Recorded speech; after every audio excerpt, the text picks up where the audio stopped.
Yo soy el doctor Juan Morales Gallo del Hospital Carrión, de la Clínica San Francisco, y me toca dictar dos clases. Esta es la primera, es lesiones de columna y pelvis. Eso es lo que vamos a ver. La hemos separado en estos capítulos: lesiones de columna cervical, de columna orso-lumbar, lesiones del sacro, que es la columna, fractura del acetábulo, una cosa muy simple y sencilla porque es bastante complejo, y la fractura de pelvis.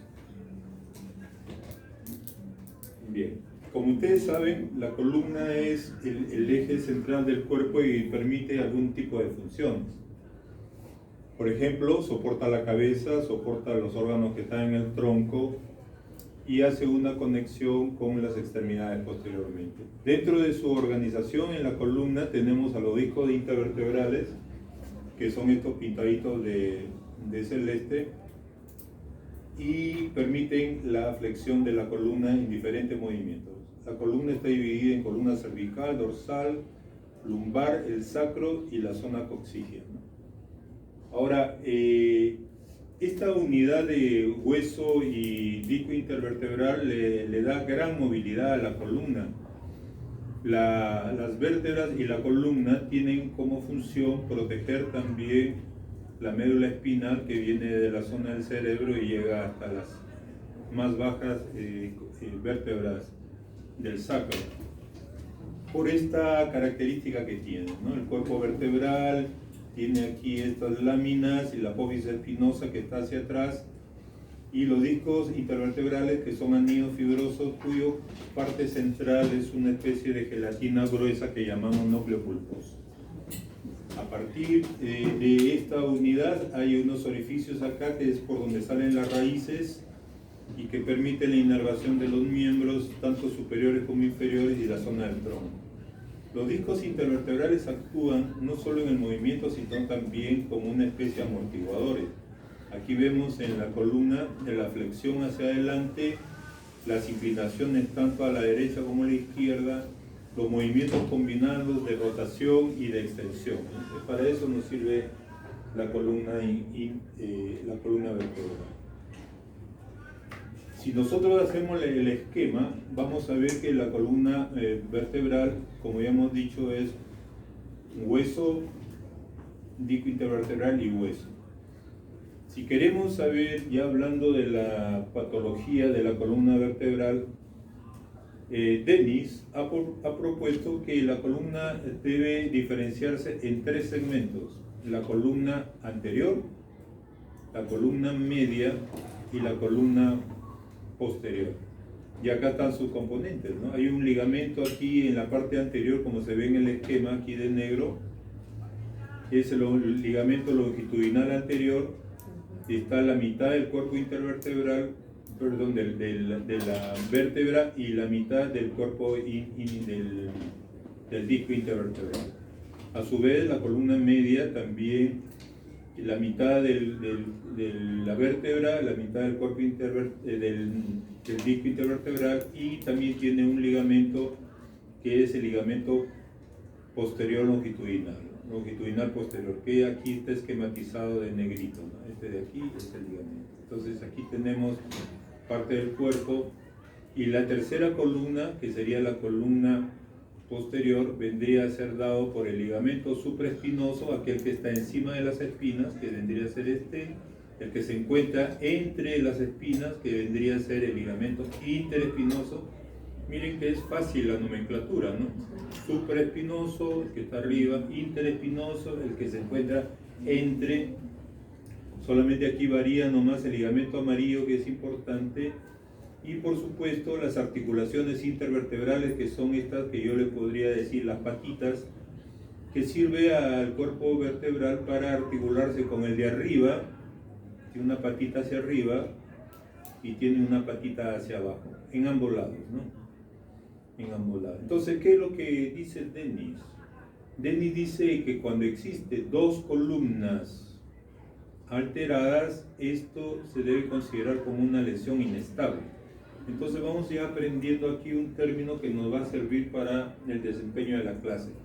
Entonces, si aquí vemos este esquema, está roto el cuerpo intervertebral, la mitad anterior, pero también está roto la mitad posterior del cuerpo intervertebral y el disco intervertebral del cuerpo vertebral, y el disco intervertebral también está dañado.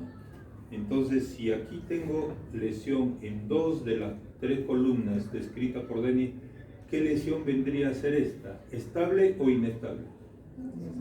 Inestable, porque hay 2 columnas alteradas. Aquí vemos la disposición de las columnas y vamos. Entonces, ya hemos hablado de que la columna vertebral nos permite ciertos movimientos, como en esta gimnasta, ¿no? En la gimnasta es probablemente donde veamos la gran capacidad que tiene la columna para los movimientos. Vamos a hablar de la lesión en la columna cervical. Las lesiones, las causas más frecuentes son por accidente de tránsito, por zambullidas en piscinas o por heridas por proyectil de arma de fuego. Según el mecanismo lesional, las lesiones de columna vertebral se clasifican por lesiones de aceleración, desaceleración. Ahora vamos a explicar las lesiones por extensión, las lesiones por flexión, las lesiones por lateroflexión y las lesiones combinadas donde hay flexión, rotación, extensión, rotación, etc. Pero vamos a verlo mejor así. Esta es una lesión de aceleración, desaceleración, ¿no? Es un individuo que está yendo en un carro. Es muy difícil tener una grabación real de esto, así que tenemos un muñeco, ¿no? Él está yendo en un carro y el cinturón de seguridad lo soporta de tal manera que el cuello va hacia adelante como un látigo. Por eso se dice lesiones por latigazo, lesiones por aceleración, desaceleración.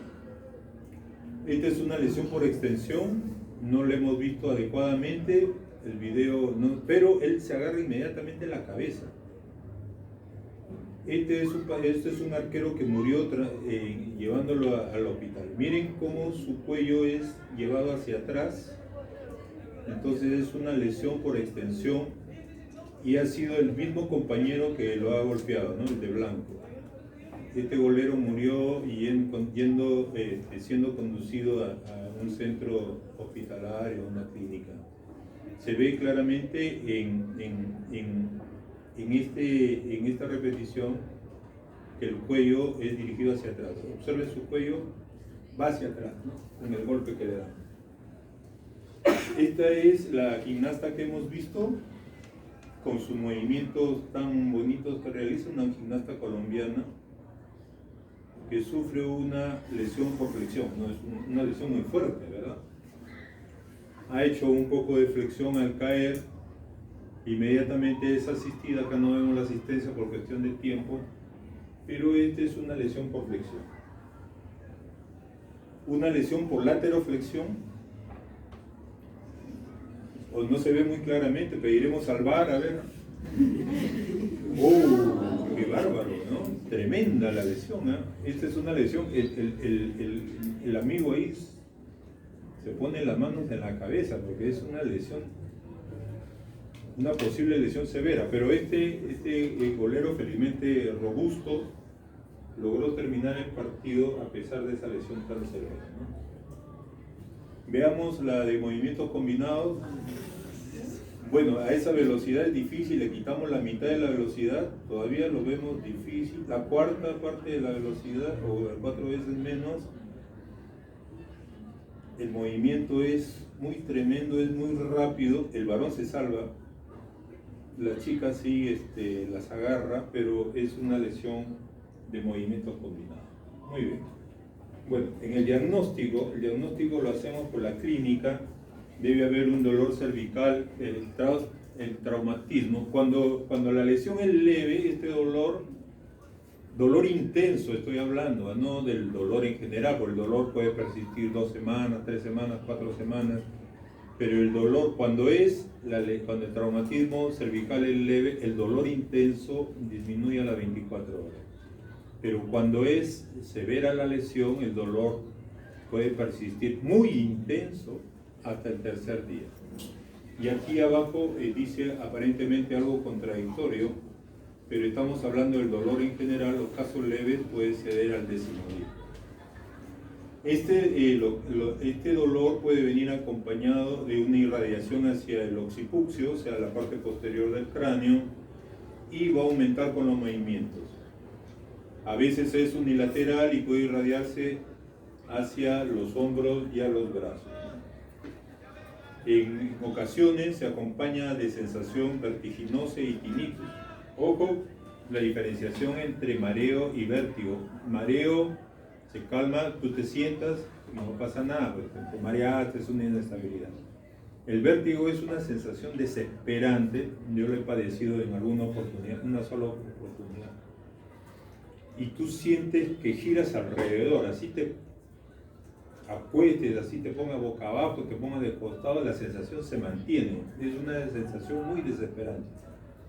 Es una sensación de tipo vertiginosa y aquellos que la padecen, la verdad que le tengo un poco de compasión porque es bastante desesperante. No confundir vértigo con mareo. Disfagia también puede ocurrir debido a que, si ustedes se dan cuenta anatómicamente, la columna cervical está justo detrás. Entonces, si existe alguna lesión en la columna y hay un hematoma, obviamente que el esófago que está pegadito a esa zona va a tener, cuando uno traga alimentos, dificultades para. Entonces, aquí está claro. Tengan en cuenta, como le digo a mis alumnos de práctica, que muchas veces la traumatología es un poquito de lógica y sentido común, nada más. Todo está ahí. ¿Por qué hay disfagia? Pues el esófago pasa pegadito a la columna cervical, y la columna cervical, si tiene un hematoma, si tiene una lesión, va a haber dificultades para tragar. ¿Qué encontramos en la exploración clínica? Tenemos que buscar si hay contractura del esternocleidomastoideo, si hay problemas con los escalenos, el trapecio, si hay dolor al palpar las apófisis espinosas en el cuello y sobre los cuerpos del cuello. En las radiografías tenemos que ver qué es lo que más nos importa. Las radiografías de todas maneras se toman, a pesar de que las radiografías ya tienen muchos años en uso. Estas radiografías transorales y oblicuas, que las transorales significa que la radiografía es tomada con la boca abierta, ¿no? Se tomaban especialmente para ver odontoides, pero ahora en la actualidad ya no son tan importantes por la presencia de la tomografía que existe ya inclusive en hospitales medianos o pequeños. La tomografía axial computada con cortes de 1 a 2 milímetros es ahora también muy importante, pero no descarta el hecho que tengamos que tomar radiografías. La AP y la lateral, obviamente. Y aquí tenemos la tomografía espiroidal multicorte, que te da una reconstrucción, o sea, te dice cómo está dentro del aspecto físico, si hay lesión o no. Ahora, lo importante es revisar los cortes, porque los cortes te dan la magnitud de la lesión. Y la resonancia magnética también nos ayuda para ver lesiones, principalmente de parte del cuerpo. Aquí tenemos las lesiones que ocurren en el atlas, en la vértebra, en la primera vértebra cervical. Estas son las 4 lesiones que ocurren. Puede ocurrir una fractura aislada del arco posterior, una fractura aislada del arco anterior, la fractura transglenoidea, o sea que pasa por la zona articular, y la fractura de Jefferson. La fractura aislada del arco posterior, generalmente las fracturas aisladas son raras. La más frecuente es que exista una fractura en combinación. De todas las aisladas es la más frecuente. Generalmente es estable, ocurre por compresión del cráneo axis y acompaña a otras fracturas. O sea, esta generalmente es la que acompaña a las demás. Y su tratamiento es simple, con un collarín simple puede ser tratado. La fractura aislada del arco anterior es poco frecuente, se necesita una mayor inmovilización, sea una Minerva, que es un yeso que vamos a ver, que ya no está en uso pero que lo ponemos, o un aloyeso, que es un aparato de tracción que vamos a ver después. La fractura transglenoidea, que ocurre en la zona articular, también se produce por contracción y se usa un un collarín de tipo Filadelfia. Y para la fractura de Jefferson, que es el estallido, es una fractura conminuta. Tanto el arco anterior como el posterior generalmente son estables, y si no hay lesión del ligamento transverso, no es quirúrgica. Pero si existe lesión, como dice acá, si lesión del ligamento transverso, esto sí se considera severo y esto es quirúrgico. ¿Por qué? Porque el ligamento transverso, que no se ve muy claramente aquí se ve algo de ligamento transverso, una manchita blanca por debajo de la odontoides. Aquí es el que está sujetando la odontoides. Si esto se rompe, todo el cráneo puede ir hacia adelante o hacia atrás, entonces puede presionar tanto la médula como el final del bulbo, y eso es relativamente grave porque puede llevar a la muerte de la persona. Esto lo vamos a ver en este esquema, ¿no? Aquí vemos el ligamento transverso, ok, y acá lo vemos roto. Y se supone que este espacio es para la odontoide. La odontoide nos permite hacer este movimiento porque es una vértebra más o menos así, ¿no? Que tiene una puntita para que gire sobre el atlas. De tal manera de que si se rompe ese ligamento que está impidiendo que se vaya hacia atrás, porque en la zona de aquí está la médula, entonces fácilmente puede haber lesión medular y la muerte, porque estamos hablando de un nivel bastante alto. Con respecto a las lesiones de la segunda vértebra, las hemos diferenciado en dos grupos: la fractura de odontoides y las fracturas de ambos pedículos. En cuanto a la fractura de odontoides, tenemos a su vez tres tipos. La fractura de odontoides viene a ser el 15%, y estos son los mecanismos de producción: flexión, extensión y rotación. Pero lo importante son los tipos. El tipo 1 es lo que se ve aquí. Es una fractura de la punta de odontoides, raramente se desplaza y a veces no requiere mayor tratamiento. En la fractura de tipo 2, que es el 80%, son las más frecuentes, la fractura está justo en la base de la odontoide. Si está separado, lo más probable es que esta fractura no pegue y llegue a ser pseudoartrosis, que van a ver después en la clase de complicaciones. ¿Hicieron complicaciones en las fracturas? Se supone que creo que se dicta antes de esta clase, ¿no? ¿Hicieron pseudoartrosis? Pseudoartrosis es la falta de unión de una fractura. O sea, tengo una fractura y esa fractura se supone que debe pegar en 2 meses. Si no pega en 2 meses, viene un tercer mes y yo ya estoy suponiendo que esta fractura no va a pegar. A eso se llama pseudoartrosis o falta de unión. Entonces, estas fracturas de tipo 2 son las que más frecuentes hacen pseudoartrosis. Y como está justo en la base, al no llegarle circulación a esto, también se produce una complicación que se llama necrosis avascular. O sea, como no le llega circulación, el hueso muere por falta de irrigación. Ahí el término lo dice: necrosis avascular. El hueso muere por no tener circulación, porque no le llega circulación. Entonces, este tipo 2 es la que más se complica. Y la de tipo 3 tiene un trazo horizontal, pero muy por debajo, y la nutrición es adecuada, entonces esto no hace ese tipo de complicaciones. Acá lo vamos a ver en otro esquema. La de tipo 1 de la odontoides, la de tipo 2, la que se asocia a pseudoartrosis y necrosis vascular, y la de tipo 3, que es muy por debajo, donde la circulación no está comprometida, llega la circulación a este lado que es esponjosa y de ahí a la punta de odontoides, así que no hay mayor problema. Bien, con respecto a las demás vértebras, se han juntado a todas desde C3 a C7, que son el 75% de todas ellas.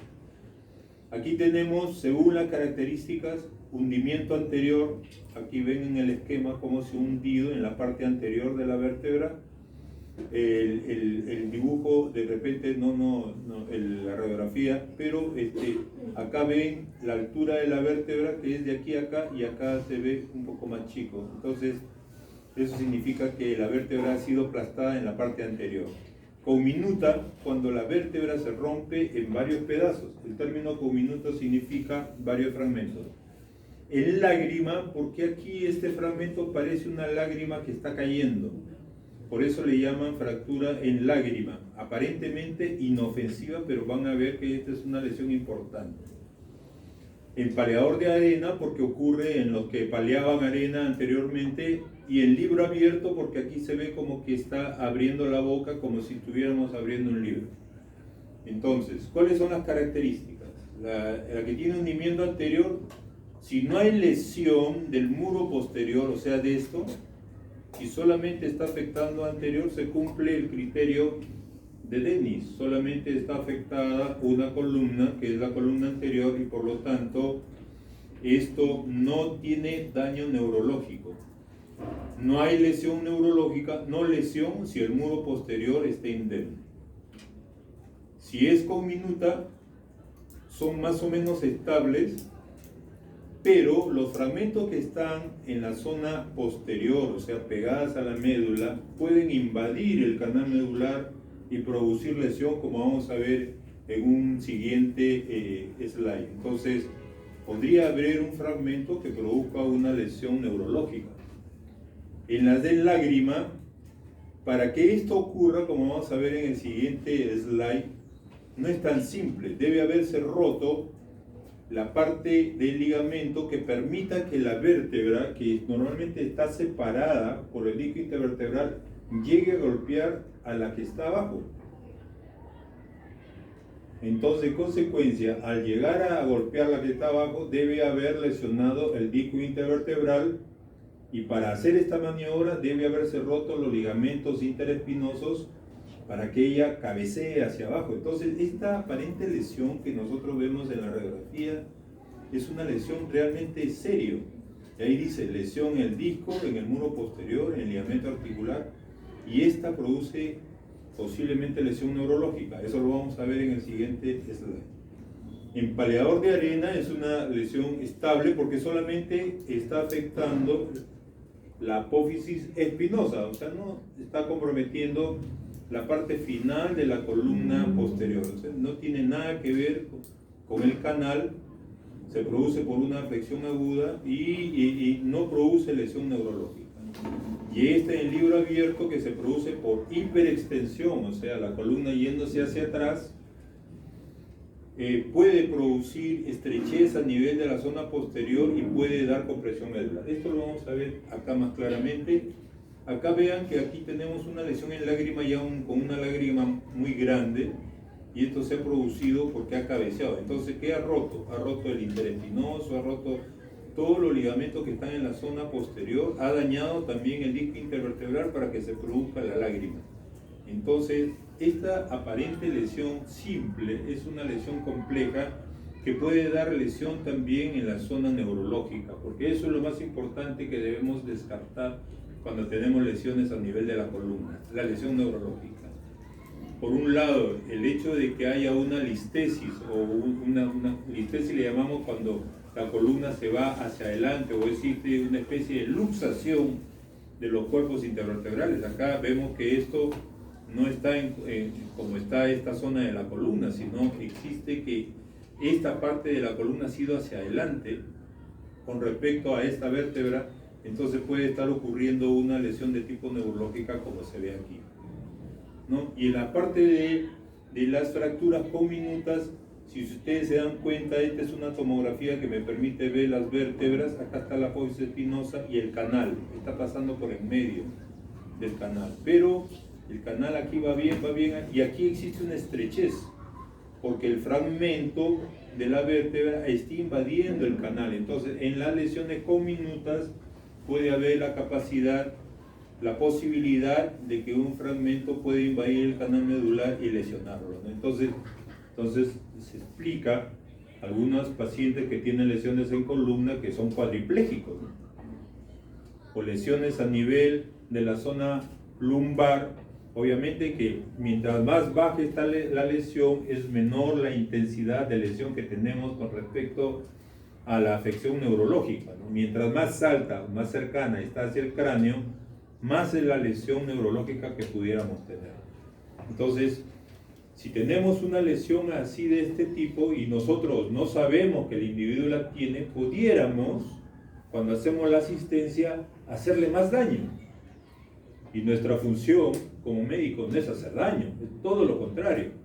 Es tratar de minimizar los riesgos que tenemos con nuestros pacientes. Para eso estamos estudiando y para eso estamos metidos en esta profesión. Entonces vamos a aprender cómo tenemos después que conducir a un paciente en el video para no hacerle más daño de que ya puede tener, ¿no? Porque uno por desesperado encuentra. Entonces, si ven anteriormente a una persona que cae, la levantan con el cuello, colgando y cargándola, eso le está haciendo más daño. Entonces hay que tratar de no desesperarse si estamos en esa situación y por el contrario. Aquellos que ahora ven el fútbol, antes era, se acercaban y rápidamente los llevaban, pero ahora yo estaba acostumbrado a ver la NFL, que es el fútbol americano, pero me gusta un poco, aunque nunca lo he visto en directo, pero a pesar de las lesiones que puedan ocurrir ahí, se ve que primero se acercan, le preguntan si puede mover las piernas, si mueve sus deditos, si mueve el brazo, con cuidado, y no lo movilizan, lo ponen a veces boca arriba y lo llevan con mucho cuidado en una tabla, porque pudiéramos hacerle más daño. Y eso también está ocurriendo en el fútbol en los últimos años y probablemente también en la cultura que se está ampliando hacia la población se vea en unos años más como una forma estricta para no agarrar al lesionado y cargarlo sobre los hombros, porque eso le puede hacer más daño. Bien. Aquí vemos el tratamiento. Objetivo, evitar y minimizar la lesión neurológica, lo que acabamos de decir. Fundamental, la inmovilización precoz y adecuada con un collarín rígido y semirrígido. Para ellos, un aplauso para los bomberos peruanos. A veces uno cuando está de interno, cuando está en el hospital, dice, oye, pero si ese no tiene nada, ¿para qué lo traen con collarín, lo traen con tanto aparato acá? Pero es un protocolo y eso es bueno. El bombero peruano recoge a los accidentados y a todos les pone collarín y me parece muy adecuada esa situación. Que tengan bastante cuidado y tienen bastante entrenamiento. Probablemente en la conducción de pacientes puedan incluso tener más entrenamiento que nosotros. Pero somos médicos, así que tenemos que tener siempre y saber mucho más de las profesiones que están alrededor de nosotros. Pronóstico y resultados son condicionados por una asistencia efectiva, una inmovilización precoz, un transporte rápido y seguro y el reconocimiento rápido de las lesiones neurológicas por el especialista nos pueden dar un pronóstico relativamente positivo si no hay una lesión. No agravar las lesiones. Miren cómo está jalándole el cuello y está haciendo una especie de tracción. ¿Por qué tracción? Porque al traccionar se libera, al comprimir hay menos espacio y tienden a montarse todas las estructuras dañadas, pero al traccionar como que hacemos más espacio, de tal manera si tenemos alguna lesión evitamos que ésta comprima la zona de la médula. Y por supuesto la aplicación de un collarín o de sujetadores en la tabla, ¿no? Aquí tenemos el tratamiento definitivo. Puede hacerse de manera conservadora con estos yesos que ya no se ponen. Este es el yeso Minerva, ya no se pone. Tuve la oportunidad de ponerlo cuando estaba haciendo mi entrenamiento. Estos son los chalecos con halo, o sea, halo chaleco, que permite, tiene aquí un tubo y este halo que va alrededor del cráneo se penetra en la primera cortical y no puede pasar pues al otro lado, lógico, produciría infección de las meninges, lesión, solamente penetra un lado del hueso y tiene un tornillo acá que me jala hacia arriba, por eso se llama tracción, halo, tracción, chaleco, tracción. Acá tengo la tracción simple que se hacía antes. Acá tengo un halo que también con un yeso que está traccionando. Acá una tracción simple. Estos son aparatos ortopédicos que ya han aparecido luego la cirugía que se hace con el intensificador de imágenes o arco en C. Este es un arco, como ven, es un arco y que tiene la forma de una C, por eso se llama arco en C, que permite imágenes radiológicas inmediatas con radiación disminuida, ¿no? O sea, cada disparo que uno hace en el arco en C equivale a 20 veces menos la radiación que tenemos por una radiografía. Se usa generalmente las personas que manipulan y los médicos que operan con este arco tienen que estar de todas maneras con su chaleco de plomo para evitar la radiación, ¿no? Entonces nosotros también usamos nuestro chaleco en traumatología y en algunas de las sedes que ustedes hayan tenido la oportunidad de entrar a sala con el arco en C, seguramente que han visto a los cirujanos con su chaleco de plomo y encima su ropa. Acá se ha visto el tornillo, que hay acá se está poniendo un Kirchner, que es el clavito delgado. El Kirchner son los clavitos que no tienen rosca hasta los 2 milímetros. Cuando ya el clavo tiene más de 2 milímetros, se llama Steinmann. Este es un Kirchner que se mete y con el arco en C yo digo, sí, está en buena posición, en varias posiciones tengo que hacerlo esto. Puedo hacer que me tome en vivo un video, el arco en C, de tal manera que yo voy metiendo, viendo cómo el clavo penetra. Claro que la radiación ahí sube, pero de todas maneras no es tanta como las imágenes radiográficas. Una vez que he puesto el Kirchner, este tornillo cuyo centro es vacío, o sea, se llama tornillo canulado, porque en el exterior está la hélice del tornillo, están las paredes del tornillo, pero en el centro es hueco, de tal manera que permite exactamente pasar por el clavo. Ahora, dice, doctor, ¿y ahora cómo lo entornillamos? Bueno, porque esto va a estar aquí con el clavo aquí.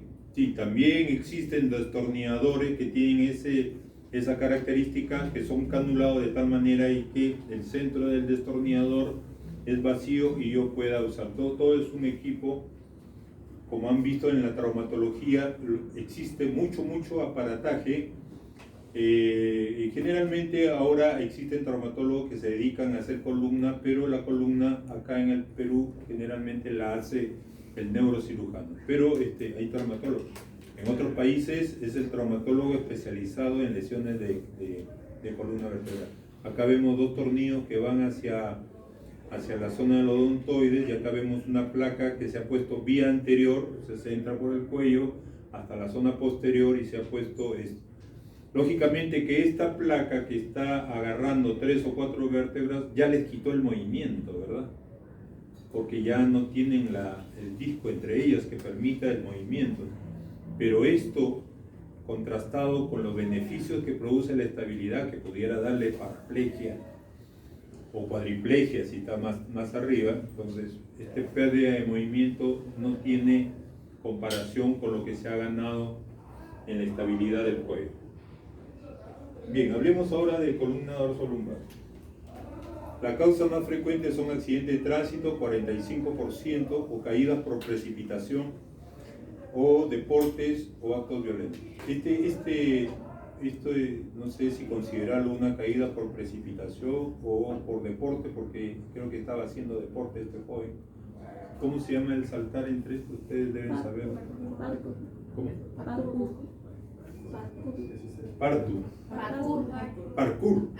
Parkour. Gracias por el dato. La verdad que lo veo, perdónenme si alguien lo practica de acá un poquito descabellado, pero el saltar así entre edificios, bueno, cayó con toda la zona torácica y todo el dorso. Muy bien, vamos a ver ahora la frecuencia. Lógico, los varones 4-1, que somos un poquito más descabellados que las damas, y la charnela dorsolumbar 2 de 12 a L1. Este es importante, miren lo que dice que de todas las lesiones de la columna dorsolumbar, porque hemos juntado 2 segmentos. De las lesiones dorsolumbares, las lesiones más frecuentes se encuentran entre D12 y L1, porque existe una charnela, porque las zonas dorsales tienen todavía una especie de estabilidad con las costillas. Entonces, allí existe como una variación, ¿no? Las primeras 12 tienen sus costillitas y estas costillas le proveen cierta estabilidad a este segmento. Y justo en esa zona de transición entre la zona de la columna dorsal y la lumbar son asientos de la mayor cantidad de lesiones a ese nivel. Lo dice acá, zona de transición muy vulnerable a la fuerza de rotación y son generalmente lesiones inestables. En cambio, la columna dorsal, que se supone que son 12 vértebras comparadas con las 5 lumbares, es menos frecuente, es el 25%, por la razón que ya hemos dicho, debido a la estabilidad que ofrece la caja torácica. Pero existe aquí algo que va en contra. En ancianos, la causa más frecuente es por caída y la ubicación es lesión dorsal. Ojo, en ancianos es más frecuente en las lesiones en la columna dorsal, porque ellos, como ya tienen su osteoporosis, ellos a veces se caen sentaditos y al haber compresión ellos se fracturan por osteoporosis. Las vértebras lumbares son un poquito más fuertes y las vértebras dorsales se aplastan. En ancianos hay más frecuencia en la columna dorsal de lesiones, pero estas no son lesiones tan severas, ¿no? Como en los jóvenes, ¿no? Caídas de los edificios, caídas del segundo piso. El anciano ya no hace estas cosas muchas veces, ¿no? Ya no trabaja en estas cosas a veces en lugares tan peligrosos como en los jóvenes, ¿no? Nos gusta hacer que jóvenes deportes un poco más complicados, por llamarlos así, ¿no? El anciano ya no, con sus caíditas nomás, con sus resbaladas. Algunos ancianitos, tenemos una abuelita, tenemos un abuelito, un tío que se cae sentadito y que ya le comienza a doler la espalda, entonces tendríamos que descartar que se trata de una fractura de vértebra por compresión.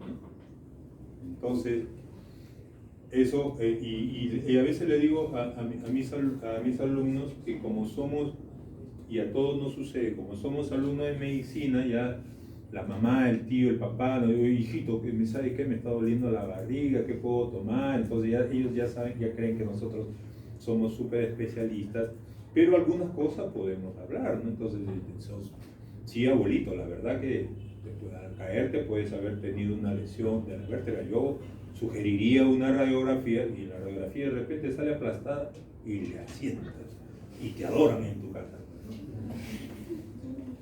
Estas son las lesiones estables. Por compresión, estamos hablando en forma general, vamos a hablar aquí solamente de lesiones estables y de lesiones inestables, nada más. Las lesiones estables, que pueden ser las mismas, por el mismo mecanismo, ¿no? O sea, la compresión axial me puede producir lesiones estables, no solamente me produce lesiones estables, puede también producir lesiones inestables. Y vamos a ver en qué momento vamos a cambiar de diagnóstico. Dice acá, por compresión axial, la columna posterior indemne. Acá vemos la columna posterior, todo esto que está acá, está sin lesión, ¿no? Hemos dicho, según Denis, teníamos columna anterior, columna media y columna posterior. Acá vemos que toda la columna posterior está indemne.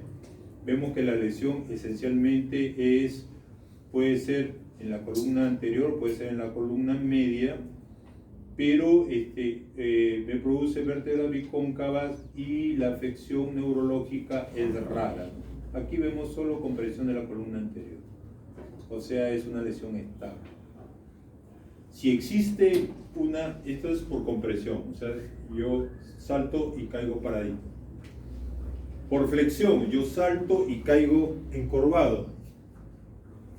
Entonces, las vértebras acuñadas y generalmente la parte anterior, como se ve aquí. Si la angulación en cifosis es menor de 10 grados, se considera estable. Aquí ya está viniendo un poco la geometría, la geometría, la medición de ángulos. Si la pérdida de altura es menor del 40%, es estable. Si la pérdida de altura de la vértebra comparada con la vértebra anterior es mayor del 50%, es inestable. Vamos a ver un video para explicar claramente esto. ¿Qué otras tenemos? También tenemos que puede haber contracción muscular brusca, como en el paleador de arena, donde se rompe la apófisis espinosa. Entonces no tiene nada que ver con el canal medular, ni nada que ver con el cuerpo vertebral, entonces es sumamente estable. O con traumatismo directo, golpe proyectil, que no produzca lesión ni medular ni inestabilidad. Veamos las inestables. Aquí ya tenemos por estallido, entonces estamos hablando de una fractura conminuta, ¿verdad? Ya estalló la vértebra. Ha habido también, puede ser por una caída de altura, pero más intensa, ¿no? Quizás del segundo piso, del tercer piso. Tengo pacientes que han sobrevivido al salto del quinto piso, es milagroso, pero cayó encima de unas calaminas y se fracturó algunos huesos, pero sobrevivió. Acá, como ven, existe una lesión en esta vértebra y si se dan cuenta, aquí está lesionando la médula, ¿no? Justo donde está el punto rojo. Entonces, ya sabemos por tenis que si tenemos compromiso de dos columnas, hablando de la columna, pues, parece redundante, ¿no? Pero estamos hablando de las partes de la columna, que son tres columnas. Aquí tenemos lesión de la columna anterior y de la columna media, y con fracturas conminutas, y ya hemos dicho que en las fracturas conminutas puede existir la posibilidad de que el fragmento se meta al canal medular y lesione la médula. Aquí hay lesión medular. Las lesiones van a depender de la conminución, lógicamente lo que ya dijimos, si tenemos una lesión más alta, tenemos más sintomatología. Entonces, las lesiones dorsales van a dar más sintomatología que las lumbares. Lógicamente, están más cerca hacia el cráneo, ¿no? Y las fracturas por flexión y rotación, que se llaman también lesiones por slice o rebanada, son frecuentes más en la charnela dorso-lumbar, y aquí, como ven, se ha arrancado un pedazo de hueso, se ha roto los ligamentos supraespinoso, interespinoso, el ligamento amarillo, el disco intervertebral, la vértebra. Entonces esto me produce lesiones medulares importantes, son fracturas inestables, y esta por flexión y distracción, o sea, el individuo se ha ido hacia adelante y ha jalado hacia adelante, lo que ocurre muchas veces con el cinturón, los cinturones antiguos, ¿no? Vimos al muñeco este que hizo un latigazo, ¿verdad? En el cuello, pero pudiéramos también tener lesión a nivel de la columna, porque está sujeto de las piernas, no tiene el cinturón que cruza, ¿no? De tres apoyos.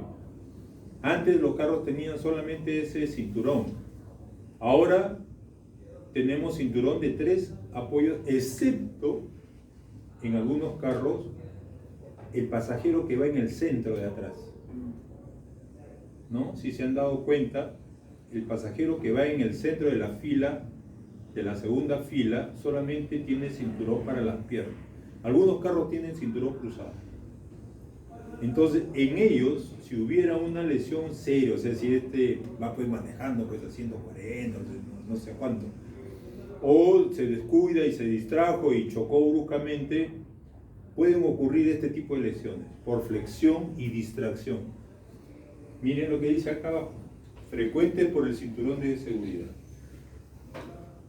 Inicialmente ocurre la lesión a nivel de la zona de la columna y se extiende hacia el cuerpo, como que abre la vértebra. Y ya puede haber una lesión neurológica y puede haber una lesión abdominal, porque el cinturón aprieta también en la zona del abdomen, está sujetado aquí nomás en las piernas, pero se va hacia el abdomen y puede producir lesiones a nivel del abdomen. Bien. Mientras vamos hablando, vamos viendo cómo a este modelo lo están, miren cómo jala la cabeza. Este es un alumno, le están poniendo el collarín. Bueno, en cuanto a clínica, debe sospecharse en todos los pacientes politraumatizados. Hay que hacer una buena historia clínica. Un trauma trivial y hay dolor lumbar, o sea, yo tengo, el paciente dice, se cayó, se sentó, qué sé yo, no sé, y me está doliendo la zona de la columna, el paciente tiene 40 años, no es muy osteoporótico, entonces el dolor, yo descarté que se trate de un problema muscular y el dolor persiste, yo tengo que ver si es que puede haber una fractura de tipo patológica, o sea, si existe un tumor ahí. De todas maneras, por eso es que se piden las imágenes para descartar de que se trate de un tumor o de osteoporosis. Aquí ya lo han subido con mucho cuidado a la camilla y le están poniendo los soportes laterales a pesar del collarín para poderlo conducir. Así llegan con los bomberos de nuestro paciente. Exploración inicial en posición en que se encuentre, ojo, no agravar, palpar las apoyas espinosas, ver los estímulos. Si la palpación abdominal es dolorosa, hay defensa y ausencia de ruidos, hay un ilio reflejo. Una vez que el paciente está todo sujeto en la camilla, ya lo podemos subir, etc. Ahora, si nos encontramos en el SELUMS, es probable que el puesto de salud tenga una tabla como esta, es probable, pero si no la tenemos que pedir a alguien que nos traiga una madera, cualquier cosa, o entre todos, entre 4 o 5 personas, ponernos en filita y nuestros brazos sujetar la zona de la espalda, no por separado, no tú vas a la cabeza, no, todos juntitos, meternos pegaditos los 4 ahí hacia abajo y que alguien nos entregue el paciente, lo ponemos de costado y que nos entregue y los 4 juntitos vamos con el paciente hasta un lugar donde exista algo duro y poderlo trasladar hacia otro lugar donde tengan la posibilidad de hacerle el tratamiento adecuado. Bien, en cuanto a las radiografías, aquí vemos la radiografía antero-posterior, nunca la dejamos. Las radiografías oblicuas ya las estamos dejando de lado porque tenemos la tomografía, donde podemos apreciar, por ejemplo, aquí el aplastamiento, ¿no? Vemos la vértebra inmediatamente superior y vemos esta aplastada. Lógicamente que cuando nosotros veamos una radiografía tenemos que darle una mirada en general, ¿no? Como cuando vemos algo que nos gusta, ¿no? Lo vemos en general y después ya nos vamos hacia la cuestión específica. Yo en general veo, acá hay algo raro, esta me parece más chiquita que las demás, entonces ya me pongo a visualizar, sigo comparando y veo que esta, comparada con las otras, tiene un poco de alteración. La tomografía nos vemos aquí, esta es una fractura conminuta. Y yo les preguntaría si en este paciente existe o no la posibilidad de lesión medular.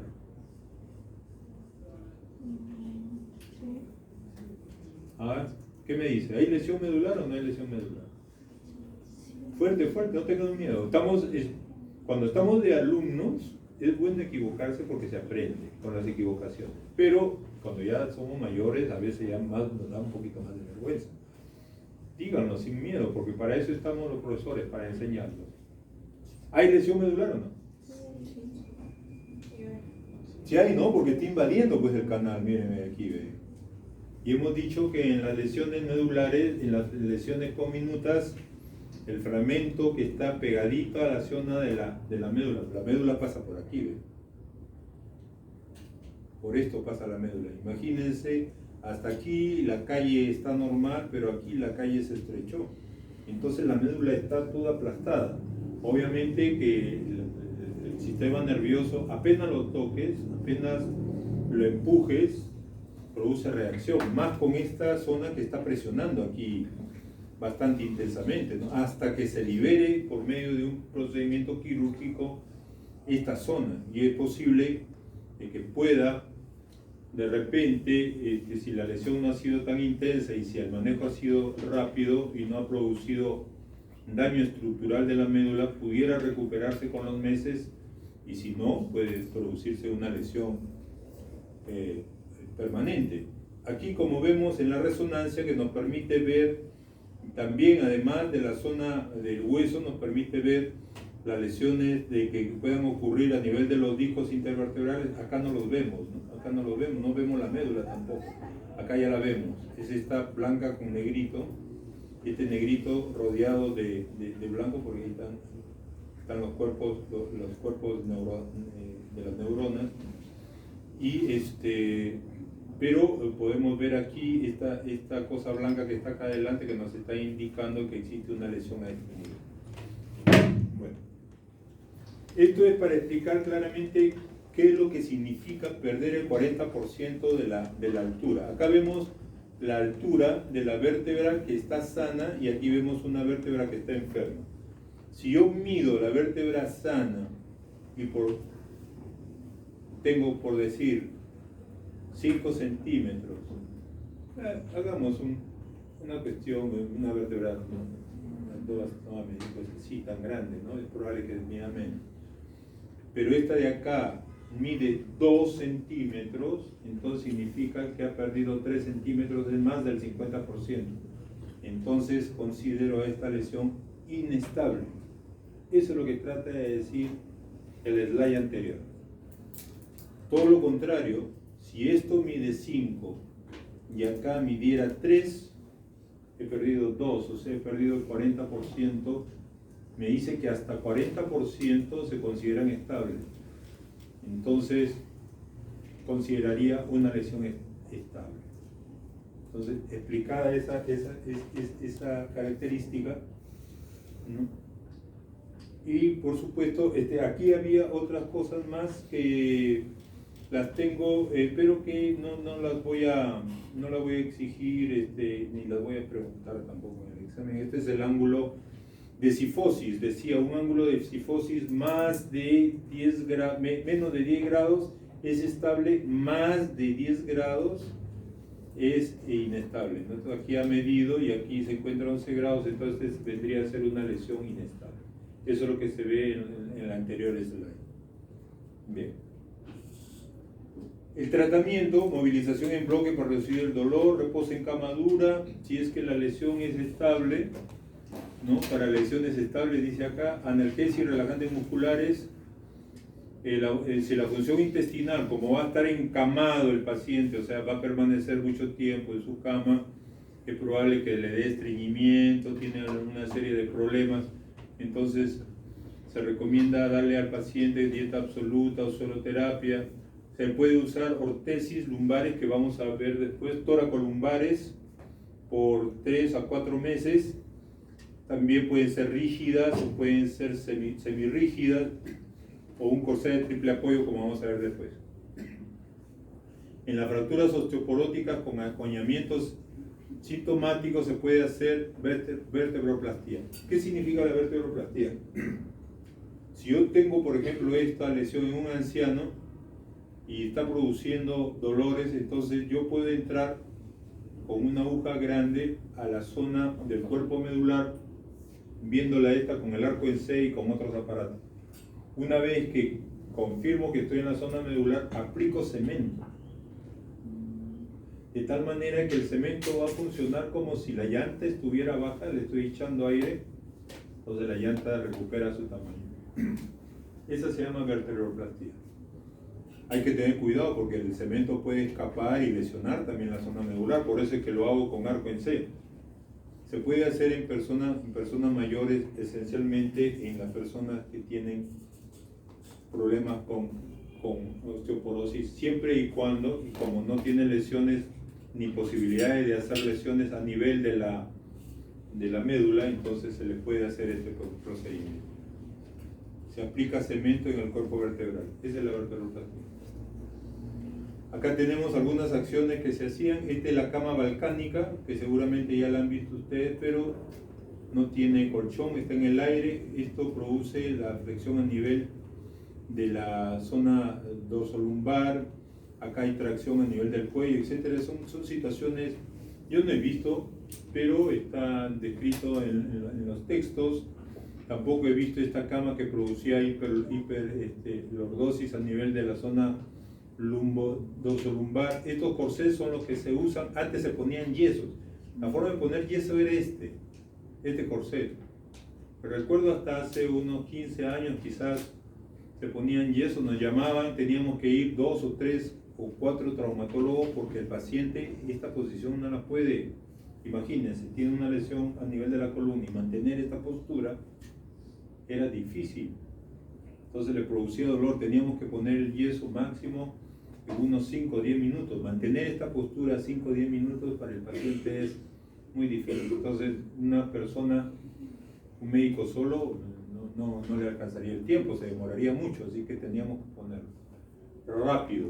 A veces nos quedaba ajustado y el paciente decía, doctor, me aprieta mucho, y teníamos que abrírselo y era un problema porque teníamos que ponerle otro. Y algunas veces el paciente decía, doctor, el yeso se me cae, mire cómo yo lo levanto. Y era un problema. Entonces, felizmente que aparecieron estos aparatos que vienen con velcro, con pega-pega y con sujetadores acá que nos ayudan bastante, ¿no? Como este de aquí, ¿no?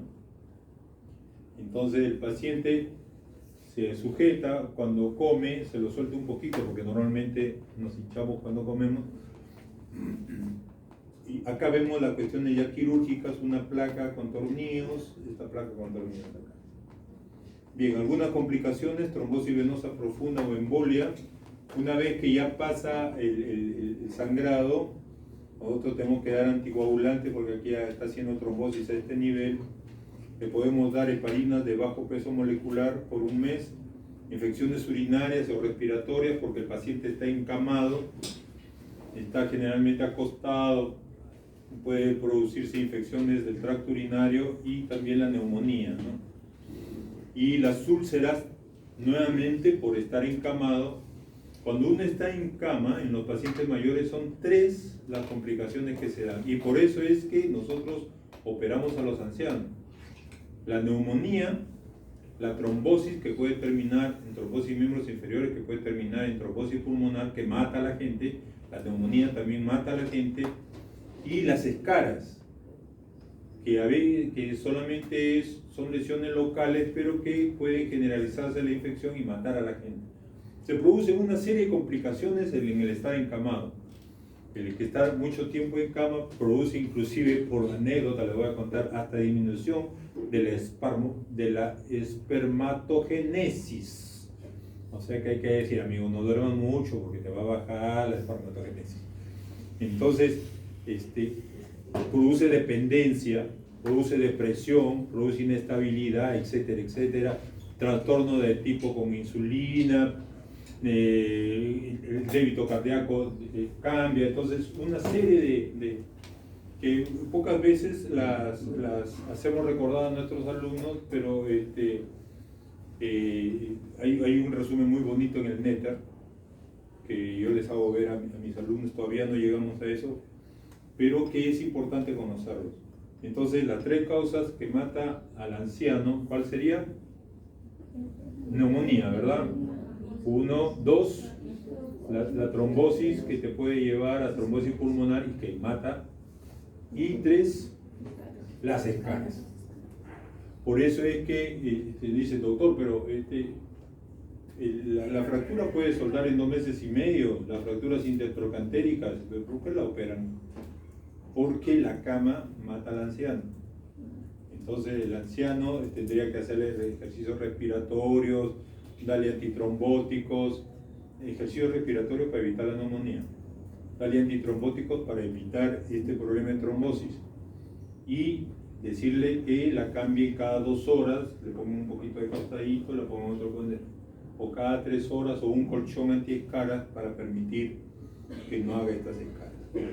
Lógicamente pueden haber también deformidades y angulaciones cuando se hace tratamiento de tipo conservador. Aquí vamos a ver un video.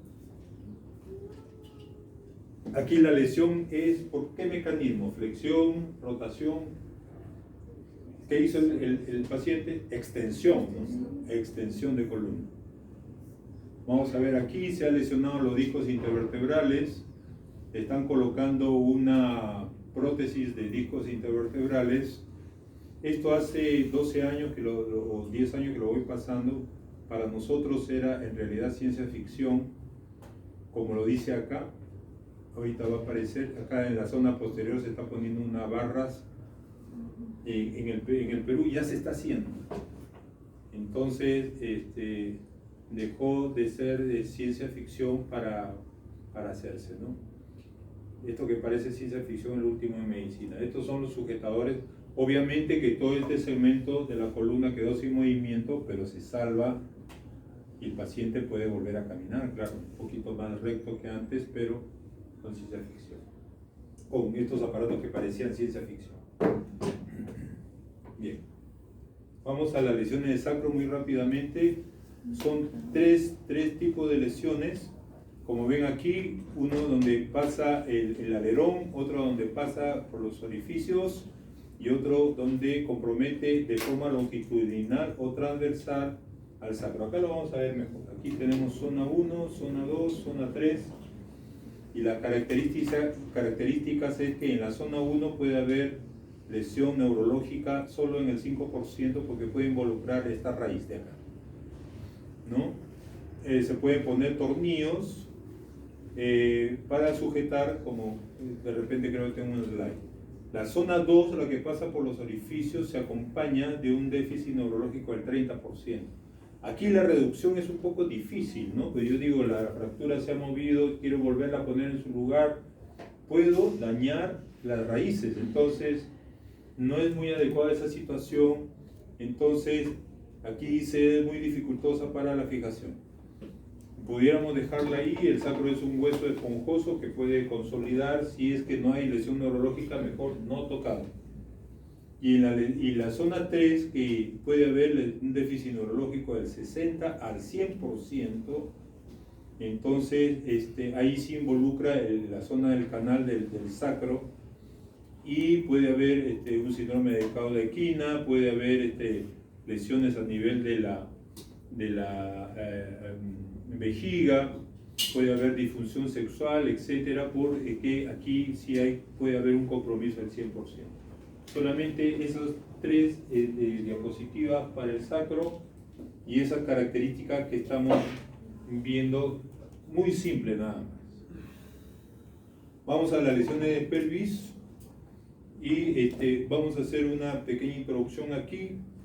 Para las radiografías necesitamos la radiografía pélvica, la radiografía AP y después vamos a ver cuál es la radiografía cefálica, la caudal, la alar, la obturatriz, el uso de la tomografía y la resonancia. Aquí vemos lo que pinta en la radiografía, qué más o menos significa cuando uno ve una radiografía, la ilíaca, la articulación sacroiliaca, el sacro. Interesante este esquema que nos permite esa mancha blanca que vemos en una radiografía de pelvis, esta es su traducción. Esto es lo que estamos viendo, el cuello femoral, su cabeza femoral, la zona del trocánter, la zona del trocánter menor aquí, el fémur, etc. Y aquí estamos viendo los esquemas, tenemos que acostumbrarnos a ver radiografías y eso es bueno. Podemos dar una chequeadita, no tenemos nada que hacer, pongámonos a ver radiografías. Porque si bien ahora son alumnos, cuando ya sean internos ya tienen un poquito de carga, y cuando ya sean médicos ya van a tener más carga. Y ahí sí que no bailamos en equipo, como les digo, cada uno baila con su pañuelo. Y las cosas que te puedes ganar, porque ahora toda la población, en mi época era menos. Cuando yo estaba empezando la especialidad, había un grupo de médicos que se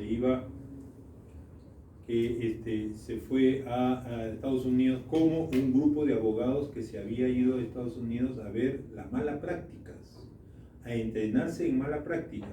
O sea, el abogado, yo tengo una hija abogada, el abogado a veces hay que mirarlo con cuidado. Entonces, hay algunos abogados que se entrenan en mala práctica y que buscan y son especialistas en mala práctica desde aquella época. Estoy hablando, yo tengo cerca de 30 años en la traumatología y estamos hablando de que hay algunos abogados que se están entrenando. Mientras ustedes se entrenan en tratar, los abogados se están entrenando en ver cuáles son las deficiencias que ustedes pueden tener en el futuro para sacar dinero, no solo para ellos, porque ese es su trabajo. Bien. Y la gente también, ¿no? Tú encuentras a cualquier gente Están entrevistando en la televisión y no, esa ha sido negligencia. Ni saben qué ha sido, pero ellos hablan de negligencia. Entonces, mucho cuidado, hasta que en algún momento ocurra la despenalización del acto médico, porque no somos dioses, pero a veces cometemos errores muy serios. Pero si hacemos todas las cosas bien y algo se complicó, no es por negligencia, es porque hay complicaciones. Pero hay situaciones sí realmente que son situaciones que se pasaron por alto, ¿no? Por ejemplo, aquí lo que estamos acostumbrados a ver, aprovechen el tiempo, vean la radiografía. ¿Por qué? Dice, me cansé de estar viendo esto. Porque si no vemos lo sano, ¿cómo vamos a diagnosticar lo que está enfermo? Si yo veo y me acostumbré a ver una radiografía de húmero, y yo sé cómo es el húmero, pero en otra radiografía me muestran y dicen, no, acá este húmero está medio raro, entonces le falta un pedazo, entonces yo ya estoy dudando de que esté sano. Entonces, por ejemplo, aquí nosotros nos estamos dando cuenta de cómo es la radiografía. Aquí vemos la radiografía, tiene un ala, aquí la vemos claramente, esta sombra que vemos, esta mancha, aquí vemos en el esquema también, aquí en este esquemita también. ¿Y qué vemos acá? ¿Ah?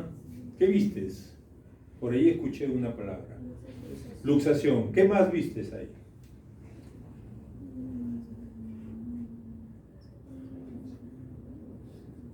¿Esta punta de aquí es normal? ¿La ves en el esquema? ¿La ves acá? Es una fractura de acetábulo también. Por eso es que se luxa la cadera, ¿no? Y eso es lo que vamos a ver hoy. Fractura de acetábulo. Bien, estas son las radiografías sin LED. Se toman en esta disposición. Nos permite ver todo el anillo para reconocer fracturas del anillo pélvico.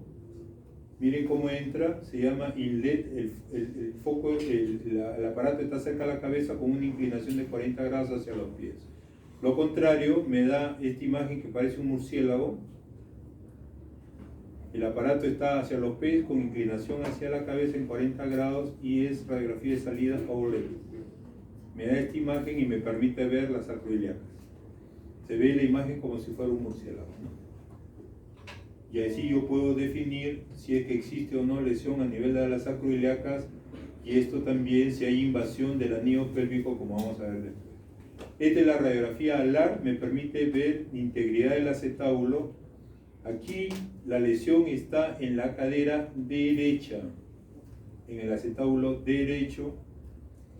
La radiografía alar se llama alar porque se ve todo el ala grande, ¿no? Entonces, yo estoy ahí, mi lesión es en el lado derecho, yo levanto esto, el lado sano, de tal manera que si mi pelvis está así, al estar en esta posición, se ve más grande, ¿no? Se ve todo el ala.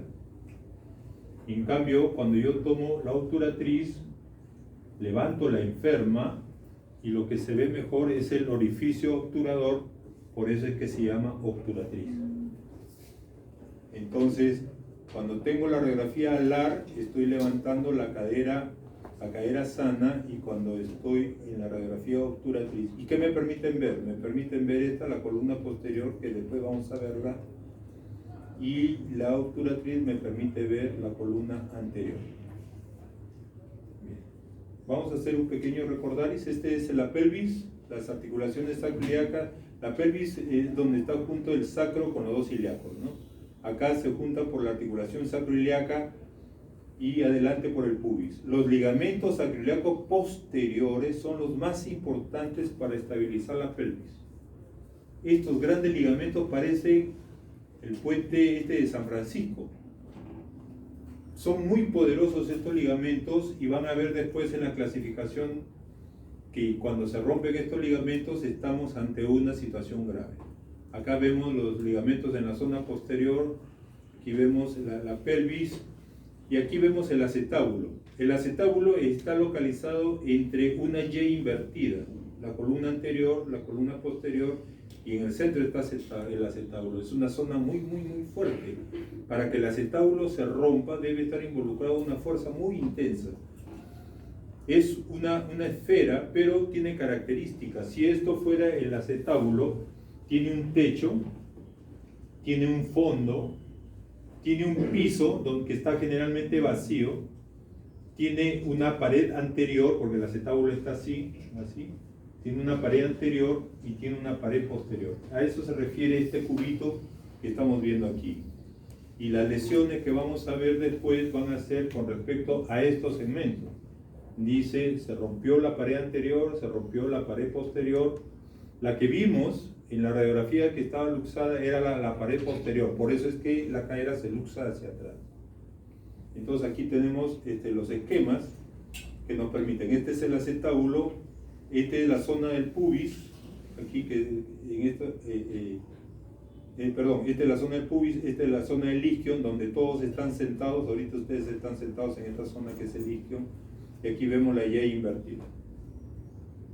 Bien, aquí algunas líneas que hay en las radiografías que a veces son necesarias saber. Esta es la línea iliopectínea de amarillo, la línea ilioisquiática que va del ilio hacia el isquio en este color. La imagen en lágrima, que es importante que se ve aquí, parece una lágrima, si ustedes la ven, es como una lágrima. Aquí la hemos dibujado de verde. Aquí en esta imagen aquí le llamamos la imagen de lágrima. Es muy importante para lo que hacemos cadera. Hoy día, por ejemplo, que tuve la oportunidad de poner una prótesis, 2 de mis alumnas nos acompañaron y vieron un poquito el acetábulo. No sé si lo vieron bien o inadecuadamente, pero le mostramos el acetábulo como es en el fondo, ¿no? Un paciente vivo. Este es el techo. El labio anterior que se ve en la radiografía, a veces no lo logramos a distinguir. Y dice, doctor, usted tiene ojos de... No, aquí se ve una doble imagen. Aquí se ve más blanquito y hay una imagen aquí por debajo, entonces aquí vendría a estar el labio anterior. Y el labio posterior, que algunas veces es más largo, que es esta imagen que se ve aquí, esta de donde está el puntero, que es el labio posterior. Cualquier irregularidad que yo pueda tener al acostumbrarme, entonces da alteración. ¿Qué tuvo el error? Rápidamente. ¿La moto o el carro? No se equivocaron. ¿Ves? Poco observadores. Rápidamente, ¿quién está pasando en rojo? Rápido tienen que ser ustedes, muchachos. Observadores 100%. Nos decía un profesor, los sentidos no son para apreciar, probablemente para apreciar la naturaleza, pero nosotros como médicos, nuestros sentidos tienen que estar alertas, siempre alertas. El médico que rápidamente identifica es aquel que usa más rápido sus sentidos. Generalidades: la frecuencia es 5%, mortalidad 20%, la fractura de acetábulo. Aquí ven la disposición que puede tener el fémur en diferentes posturas. Si está con las piernas cruzadas, si está con las piernas abiertas, y dependiendo de la posición que esté el fémur, es la lesión que pueda ocurrir en el acetábulo. Entonces, la causa: un traumatismo directo en la región trocantérica, una carga axial directa en miembro inferior, y el patrón de fractura depende del vector, ¿no? Esta imagen en lila, este paciente está con las piernas cruzadas, ¿no? Está yendo en un vehículo con sus piernas cruzadas, sufre el accidente, la fuerza ingresa por la rodilla, todo el fémur hasta la zona del acetábulo y fractura la zona posterior del acetábulo, ¿no? Entonces, cuando está en una rotación interna, tenemos lesión de la columna posterior, de la pared posterior y, lógicamente, si la pared posterior, que es la que más estabiliza a la cabeza femoral, está rota, puede existir luxación. Y obviamente, la que está en verde muy claro, el paciente está con rotación externa o con las piernas abiertas. Y en rotación externa tengo la columna anterior, porque está así. Entonces la fuerza llega y palanquea y hace que se rompa la pared anterior y la columna anterior. Si hay reducción, también puede ocurrir estas situaciones como se ven aquí. Bien, veamos la clasificación de las fracturas. En esta clasificación simple no voy a usar AO, que es alfanumérico, que ya le explicaron, que a mí me parece que Esto es más simple y menos complicado para ustedes. Estas son las simples, o sea, solamente hay un fragmento. Y estas son las asociadas, donde existe un fragmento más otro fragmento, o sea, hay combinaciones. Vamos a verla mejor en el video. A ver. Ya hemos visto, esta es la pared posterior, fractura de pared posterior. Qué simple, fractura de pared posterior. Esta está rompiendo la columna, fractura de columna posterior. O sea, todo esto es la columna.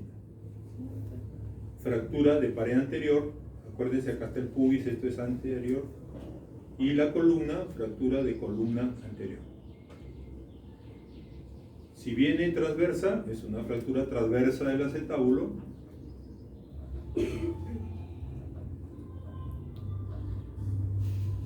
Y acá vienen las asociaciones, ¿no? Acá hay una fractura de columna con pared posterior.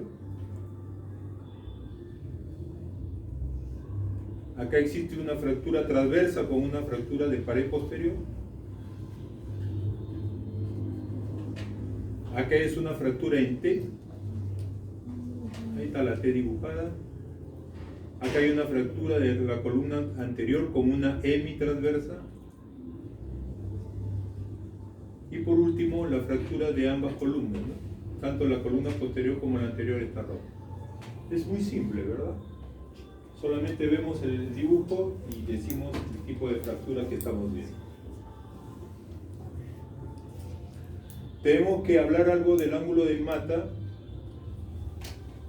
o también se llama el ángulo de techo al centro de cabeza femoral. Se marca una línea como esta al centro de la cabeza, perpendicular, y de ahí a la zona de la fractura. Según Mata, él dice que si el ángulo formado es mayor de 45 grados en las tres tomas, en la radiografía anteroposterior, en la radiografía alar, que ya sabemos cómo se toma el alar, y en la radiografía obturatriz, si en todas ellas tiene 45 grados, esta fractura es estable y puede tratarse no quirúrgicamente. Entonces, si tenemos el ángulo de Mata mayor de 45 grados en las tres tomas, miren, esta radiografía es AP. Esta radiografía se ve más ancha el ala. Esta es radiografía alar, ¿no? Y acá no vemos claramente el agujero obturador, pero aquí se ve más redondito. Esta es la radiografía obturatriz. Acá se ve, miren, todo el ala también, ¿no? Todo el ala bien. Entonces aquí tenemos las tres radiografías. Tratamiento no quirúrgico. Aquellas que tienen un desplazamiento menos de 2 milímetros, en cambio el quirúrgico cuando tienen más de 2 milímetros, cuando la fractura no afecta a la zona de carga. ¿Qué significa eso?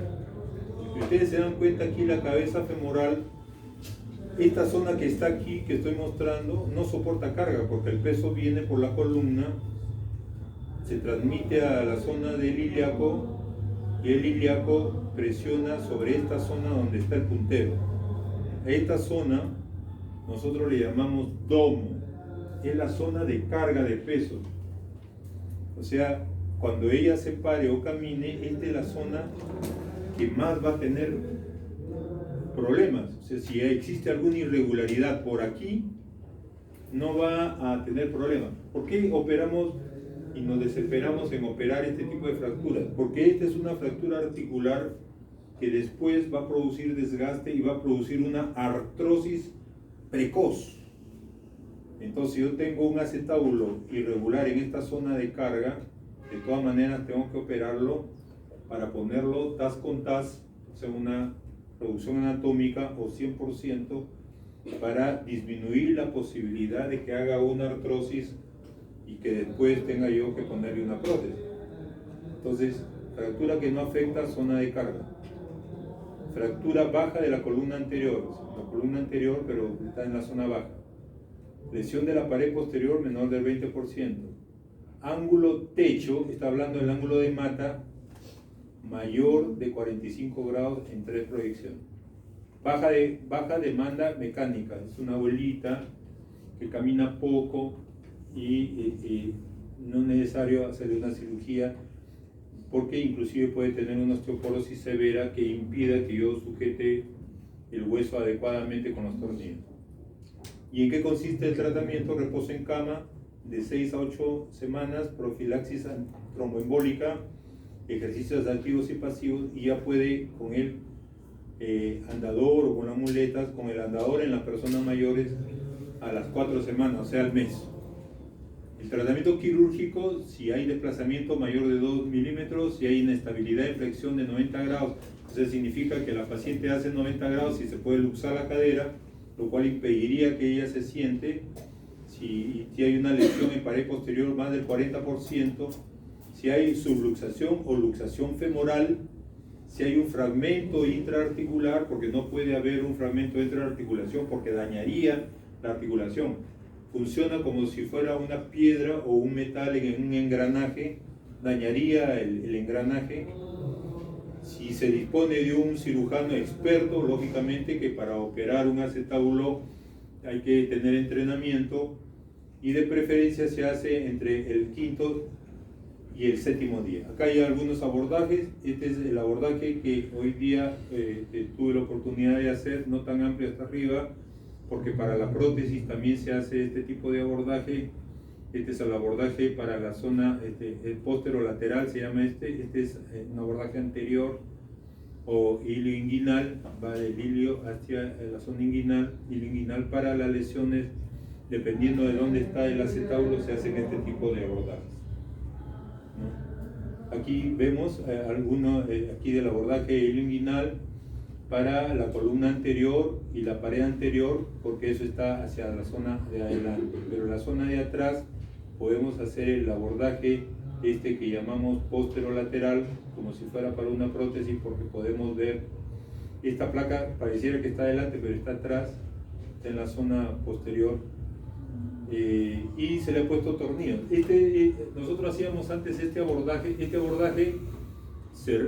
con un osteótomo o con cincel se corta el trocánter, o sea, cortas acá el trocánter y llegas hasta el cuello y levantas. Con el trocánter se insertan los glúteos, glúteo menor y glúteo mediano, y todo el fragmento lo levantas.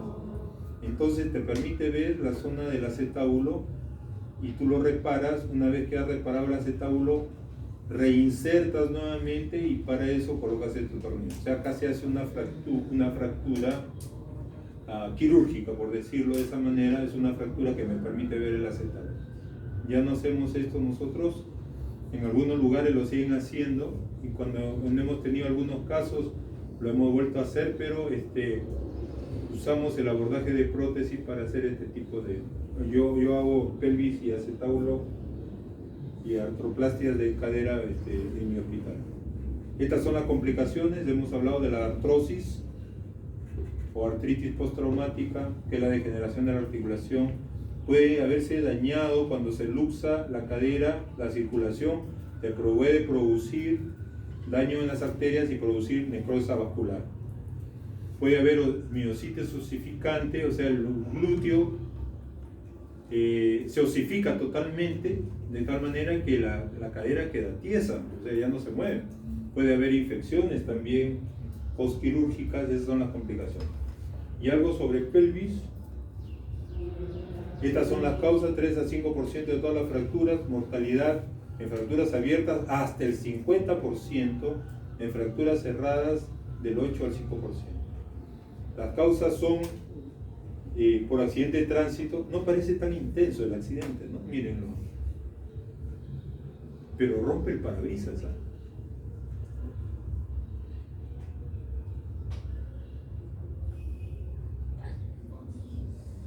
¿No? Lo rompe el parabrisas.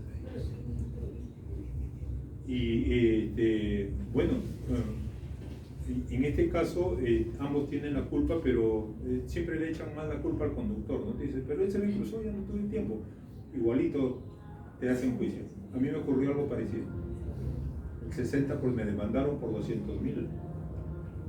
Menos 60%, 12% en aquellos que conducen la moto, los pasajeros, y las personas mayores del 10%. Acá vemos, ¿no? Vemos a los señores por caídas simples, ¿no? El abuelito que quiere jugar con el nieto, se cae, la abuelita trepada también, bueno, espero no hacer eso, aunque todavía faltan, yo ya quiero mis nietos, pero mis hijos se rehúsan.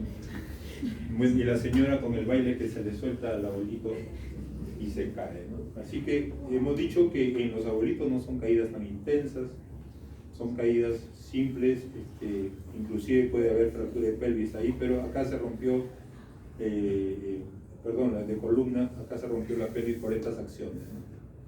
Y ahora vamos a ver cuáles son las fracturas más comunes en estas caídas en los abuelitos. Esta clínica es esencialmente para las personas mayores, ¿no? Porque generalmente este señor que estaba con su casquito y que se cruzó, ya llega más comprometido, ¿no? Él no va a llegar con dificultad para caminar, él llega como un politraumatizado. Probablemente se queje de dolor o esté en coma, porque son lesiones muy serias estas. Han visto el primer video donde es atropellado el de la moto, ¿no? Puede haber crepitaciones, equimosis, y quizás esta clínica es para aquellos que nos lleguen todavía caminando, como estas personas mayores que se han caído, ¿no? No busquemos la crepitación, ojo, porque eso está prohibido. Este es un signo, ¿cómo les puedo decir? Que no falla. O sea, yo encuentro crepitación y digo, aquí hay fractura. Hay varios signos que son característicos de las fracturas, que son 3 signos característicos, pero uno de ellos es la crepitación. La crepitación es un signo característico de fractura. Yo puedo tener dolor, pero hay un sinnúmero de patologías que me dan dolor. Puedo tener deformación, pero hay patologías que también me dan deformación. Puedo tener, qué sé yo, impotencia funcional, pero hay otras patologías que también me pueden dar impotencia funcional, pero la crepitación no. La crepitación es propia de una fractura, es un signo, pero no debemos buscarlo. No se encuentra en todas las fracturas, porque en las fracturas lineales, aquellas que son fisuras, no hay crepitación. Pero si yo encuentro crepitación, estoy seguro de que hay fractura. Es un signo que no se encuentra en todas las fracturas, pero que sí nos dice indiscutiblemente que hay fractura. Exploración, la palpación pubis, hay que palpar las crestas ilíacas, etcétera. Eso ya forma parte de lo que ustedes han aprendido en semiología y que han repasado esta semana.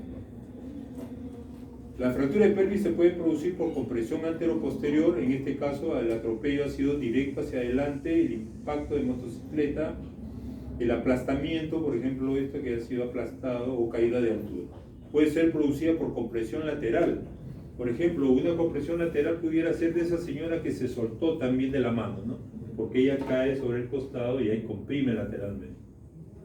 En este caso es más intenso, por una colisión vehicular.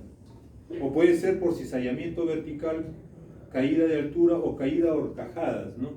He visto que felizmente no es tan alto, pero aquellos que son, ¿cómo le llaman a los que van con los skateboards? Skateboarders debe tener algo por ahí, ¿no? Que dicen que son los que conducen. Les gusta subirse a los palitos o a los pasamanos y a veces caen a horcajadas. Pueden producir ese tipo de lesiones, y este tipo de horcajadas te puede dar este tipo de lesión, ¿no? En esta imagen, ¿no?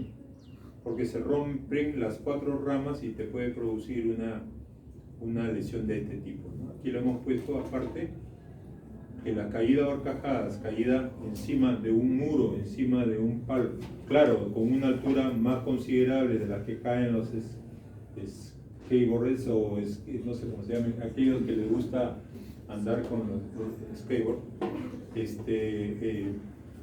obviamente le produce. Ahora, ese tipo puede producirse lesiones uretrales también, ¿no? Que ya vendría a ser, si no produce lesión ósea, vendría a ser parte de la urología, ¿no? Aquí vemos que esta clasificación sí tienen que aprenderla, es una clasificación muy simple. La de tipo A no tiene compromiso del anillo pélvico, ¿no? Miren, acá ha habido una avulsión de la espina ilíaca anterosuperior, acá ha habido una fractura de rama. Estas son las fracturas que ocurren en los ancianos con frecuencia.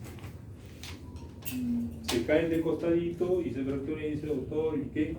Vemos, los examinamos, a veces las señoras mayores tienen edema o equimosis en la zona vulvar porque se ha roto un poco la zona del pubis, entonces vemos una equimosis a ese nivel en este tipo de fractura, que es la A2. Y la A1, que es fractura del sacro, ya hemos repasado la fractura del sacro, no la vamos a decir más. La fractura de tipo B son las llamadas fracturas estable vertical e inestable rotacional. Son ya llamadas en libro abierto. Y las fracturas de tipo C son las inestables verticales. Miren en el esquema, los ligamentos sacroiliacos están pintados acá. Acá los ligamentos sacroiliacos están normales. En la de tipo B, los ligamentos sacroiliacos anteriores sí están rotos aquí, pero los posteriores, que son los más importantes, están normales. Pero en cambio en la tipo C, los ligamentos sacroiliacos están rotos.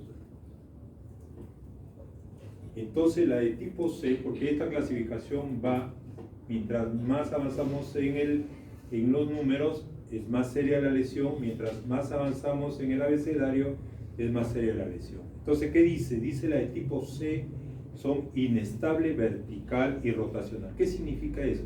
Estos ligamentos sacroiliacos que están atrás, porque nosotros nos estamos parando, ahorita yo estoy parado sobre mi pie, la tibia, después viene el fémur, viene la cabeza femoral, el acetábulo, la pelvis.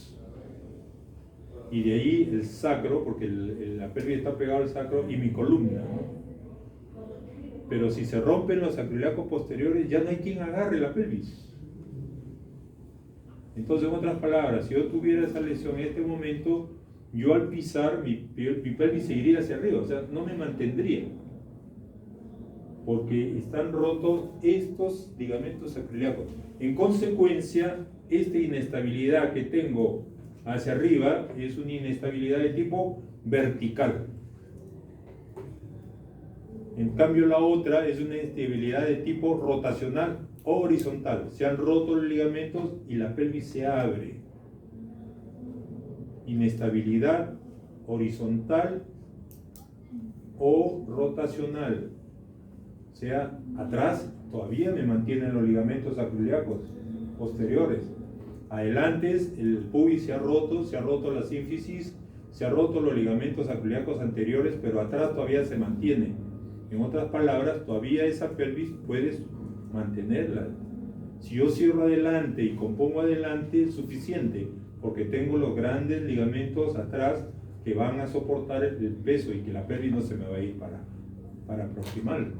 Pero en cambio, en las lesiones de tipo C, están rotas tanto los ligamentos anteriores como la parte anterior y se abre, y también está roto la parte posterior. Entonces hay inestabilidad tanto rotacional como vertical. No se olviden de esto. Entonces aquí tenemos inestabilidad vertical y rotacional. Y estas son lesiones muy severas. Entonces las lesiones de tipo C son las lesiones más severas y vamos a ver algunas características de ellas. No se olviden de este cuadrito que es importante. Acá está roto un lado, acá ha habido compresión. En realidad no es libro abierto esto, se ha comprimido. Hemos visto ese esquemita donde el carro atropella lateralmente a una chica, se puede producir por eso. Y acá tenemos tanto el libro abierto en dos lados, o sea, este es B1 más B1, como dice acá. O sea, esto en ambos lados. Pero los ligamentos sacroiliacos no están comprometidos. O sea, la pelvis se abre, pero no tiene inestabilidad vertical. En cambio, en la C existe tanto inestabilidad vertical como rotacional. Y aquí tenemos un lado y aquí tenemos ambos lados. Aquí tenemos un libro abierto en este lado y acá un B1 más C1. Esta lesión la tenemos aquí. Y esta es esta que vemos acá. Por eso dice C1 más B1. Ustedes ya después al repasar se van a dar cuenta de ello. Veamos a ver. Aquí para el tratamiento, solo tornillitos. Esta de acá puede curar sola en personas mayores, solo reposo. Aquí se ha roto aquí la rama y acá también se ha roto. Solo reposo, no necesita más. Esto del sacro ya hemos visto, no lo vamos a repetir. Aquí vamos viendo en el video este tipo de lesión B1, ¿no? Aquí se ha abierto, el libro abierto, entonces lo que tenemos que ver, si se ha abierto el libro hay que cerrarlo, entonces lo vamos a cerrar con estas diferentes formas de actuar. Aquí hacemos un abordaje como cuando se hace la cesárea, se puede cerrar con esta faja pélvica, cerrar el libro, dice aquí, ¿no? Cerrar el libro, tratamiento. Puedo usar el marco de Gans, el fijador externo también, aquí vemos a uno con fijador externo, ¿no? O le puedo yo hacer un abordaje tipo cesárea como dije y le pongo una plaquita con tornillos como se ve aquí en el esquema. Aquí vamos a hacer el esquema, hacemos un abordaje, llegamos hasta la zona del pubis, cerramos con una pinza y le podemos poner una placa en la zona superior o en la zona anterior para que estabilice mejor y con eso es suficiente. Pero en las fracturas de tipo C, que son malas, esto es una fractura fea, mal, puede haber lesión, puede haber compromiso de vida en esta paciente. Entonces lo que tengo que hacer es, como tiene el libro abierto, vamos a cerrar el libro y vamos a tratar y reemplazar la zona de la articulación sacroiliaca. Entonces para eso voy a necesitar dos cosas. Voy a necesitar placas en la parte anterior para cerrar el libro y puedo usar placas o tornillos para la zona de sacroiliaca. Y aquí lo vamos a ver en el esquema, ¿no? Vamos a fijar la zona anterior. No puedo tratarla con el aparato que vimos con la faja pélvica, no se puede, tiene que ser quirúrgica. Acá le estoy poniendo la misma placa, se llama placa de reconstrucción, esta que tiene unos que parecen ochos, orillitos, parecen argollitas, esa se llama placa de reconstrucción. Y en la zona posterior, usando el arco en C, acá se ve abierta la articulación, paso un Kirchner. Una vez que veo que no se ha metido en el canal, lógico, porque si no dañaría la médula, le pongo el tornillo y una vez que ya terminé con una arandela, ya tengo esta imagen. O sea, para hacer esta imagen tengo que hacer todo lo que hemos hablado acá. Bien.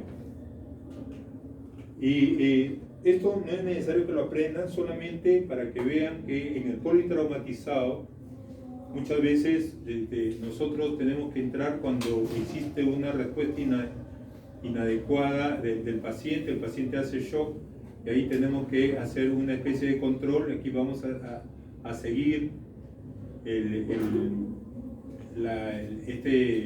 esta flecha donde dice sangrado, respuesta inestable, hacen una mini-lab si es negativa, etcétera, etcétera. Pero ¿en dónde entra el traumatólogo? Cuando la respuesta es negativa, la mini-laparotomía para estabilizar la pelvis mediante un marco anterior. ¿Cuál es el marco? El marco anterior más simple es el Gans que le he mostrado pero si no tengo esto, puedo usar, este es el Gans, puedo usar un fijador externo para estabilizar la pelvis de tal manera de que, dicen, la pelvis puede acumular un sangrado de 3 litros, o sea, en realidad mata a la gente. Pero si yo tengo una pelvis abierta y la cierro, el espacio que puede ocupar la hemorragia va a ser menor y en consecuencia puede seguir sangrando, porque no estoy haciendo nada para el sangrado.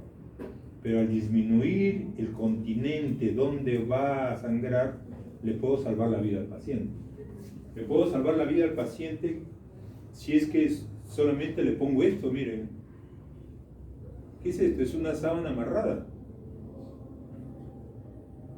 Al disminuir el espacio, puedo hacer que ya no sangre mucho, el sangrado se autolimita y le salvo la vida al paciente.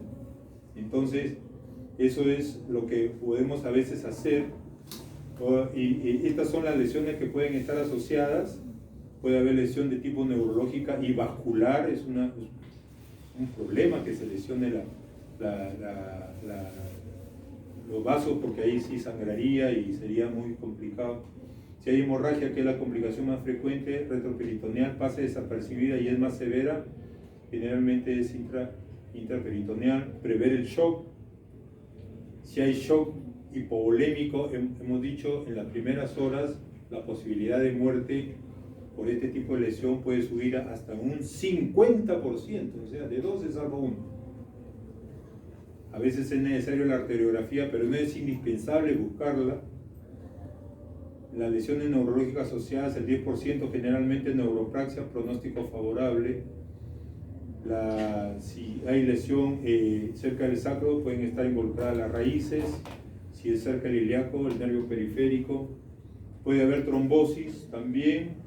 Entonces tenemos que dar una tromboprofilaxis cuando ya la hemorragia ha parado. No le voy a dar tromboprofilaxis apenas llega, porque si no, pues se va a desangrar. Ya sabemos que esto puede producir embolia pulmonar secundaria, como ya hemos explicado en varias oportunidades. Puede haber lesiones del tracto urinario, lesiones de uretra membranosa en 10%, por fractura de ala de mariposa, ya lo hemos dicho, generalmente roturas parciales. Si sangra la punta del pene, es diagnóstico. O sea, yo vengo un individuo que llega a emergencia y está sangrando por la punta del pene, eso es rotura de uretra hasta que se demuestre lo contrario. Si yo quiero pasarle una sonda y no puedo pasarle una sonda, no insistir porque daño más. Tengo que esperar al especialista para que venga y le coloque la sonda si puede o haga una uretrografía. Y si hay lesiones de vejiga, la vejiga está inmediatamente detrás, aquí nomás, detrás de la pelvis, de la parte anterior, pudiera ser necesario que se le haga una cistostomía suprapúbica, lo que llaman talla vesical, ¿no? Dicen, hay que hacer talla vesical, el paciente no puede orinar, se le hace un huequito, se le pone una sonda, una conexión directa sonda con vejiga para que orine por la sonda. A eso se llama talla vesical o este término, cistostomía suprapúbica. Si hay estenosis uretral, también puede haber disfunción sexual o impotencia. El diagnóstico con la radiografía, casi un 90% de los casos podemos hacer. Fíjense, la radiografía, a pesar de tantos años, sigue siendo muy útil. Después tenemos los demás exámenes. El tratamiento es importante, el soporte vital. Hemos dicho que esto puede venir pacientes politraumatizados, no viene sola la fractura de pelvis, salvo en los ancianos por caíditas simples, ¿no? La emergencia, manejo multidisciplinario, pronóstico, la mortalidad es importante, adultos 10%, niños 5%, si hay fractura expuesta de pelvis 30%, si hay hipotensión temprana, o sea, si hay shock, la muerte puede llegar hasta el 50%. Bien, si tienen alguna pregunta, cualquier parecido es casualidad. Bien, gracias.